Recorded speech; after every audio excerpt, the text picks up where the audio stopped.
வணக்கம்.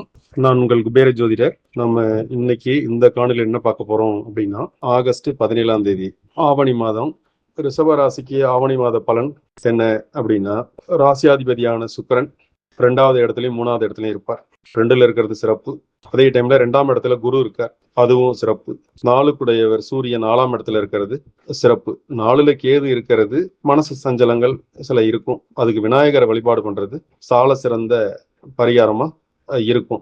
அதனால 2ஆம் இடத்துக்கும் 5ஆம் இடத்துக்கும் அதிபதியான புதன் மாத கடைசியில 5ஆம் இடத்துக்கு போவார் புதன். அது ஒரு சிறந்த அமைப்பு. ஏன்னா 5 கூடையவர் 5ல வர்றது அப்படிங்கிறது இந்த மாதத்தின் பிற்பகுதியில உங்களுக்கு யோகத்தை கொடுக்கும், கடைசி நேரத்துல உங்களுக்கு யோகத்தை கொடுக்கும் அப்படிங்கிறது தான் ரிஷபராசிக்கு. பொதுவா 2ல குரு இருக்கிறது அப்படிங்கிறது ஒரு பொற்காலம் அப்படின்னு தான் இதை சொல்லணும். 11ல சனி இருக்கிறதும் ஒரு பொற்காலம் அப்படின்னு சொல்லணும். அதனால குரு வலிமையா இருக்கார், சனீஸ்வரரும் வலிமையா இருக்கார், சூரியன் 4க்குடையவர் வலிமையா இருக்கார். அப்ப 4ஆம் இடத்துல இருக்கிற கேது மட்டும்தான் உங்களுக்கு மன சஞ்சலங்களை கொடுக்கும். அதுக்கும் விநாயகர் வழிபாடு பண்றது, மனித முகம் இல்லாத கடவுள் ஆஞ்சநேயர், விநாயகர், பிரித்தியங்கா தேவி, இது மாதிரியான கடவுளை நீங்க வழிபாடு பண்ணும்போது நற்பலன்கள் கிடைக்குங்கிறதுல மாற்று கருத்து இருக்க முடியாது.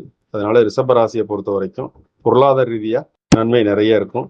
மன ரீதியா சில பாதிப்புகள் இருந்தாலும் அதை சரி பண்ணிக்கிறதுக்கான வாய்ப்புகளை உருவாக்கிக்கிட்டா இந்த மாதம் ஆவணி மாதம் ஒரு சிறந்த மாதமா தான் இருக்க போகுது அப்படிங்கிறதுல மாற்றம் இல்லை.